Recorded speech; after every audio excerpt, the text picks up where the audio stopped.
Hello, cherished viewers. Welcome back to Sandy Home Recipe. Mama Kaba Sandy Home Recipe. Today, you can watch my video.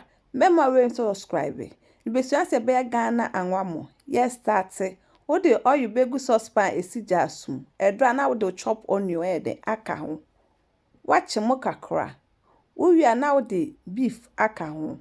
To my returning subscribers, thank you so much for your support. May the good Lord bless you all. Wakwaso achi beef nu kakra ansa na yato aso. Aha na ye ready now the rice a wahohoro ho egumu. One mix ni na together. Babi just su kakra ansa na wato aso. Aha no now the nso ede egumu nso ni ja emondodro ede oye. What the salt ede akaba nso yen so use no mebiri kakra na ese eden. Wodi gum. We just su kozita ma eden ebebin. Aha no so wo pepper, onion, salt, egu ayuwam no watwi.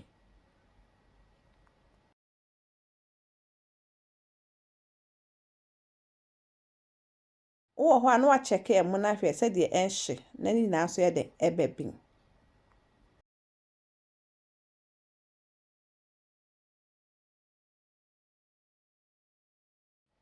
Watwi makuna na de toast so ye de aka ho na no so ye de watwi. Me pma to se di kan a wo hwe me video a mema we so subscribe na wa share na wa like no emi notification bell no se me di video bia beto a wo sa ye den ebeka.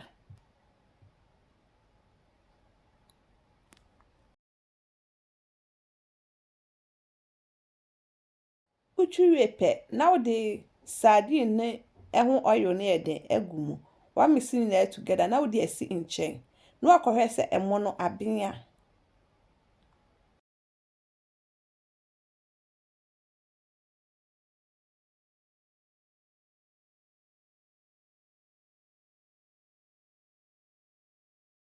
Aha no walo jane se de ase de enhye. Na wachi wo kosua no we misu egg, tomatoes, onion, salt. Uwia no wahwe se emo no abenya.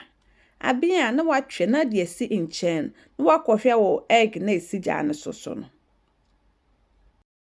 Please, if you are new to my channel, don't forget to subscribe, share, like, and also click the bell icon to get new video I will post. Ahano, are you ready? Now where you know I could 7 in together. It tastes really nice. You will love it if you give it a try. Now this is our Ghana Angwamo recipe. Please like this video and subscribe to my channel. Thank you so much for watching.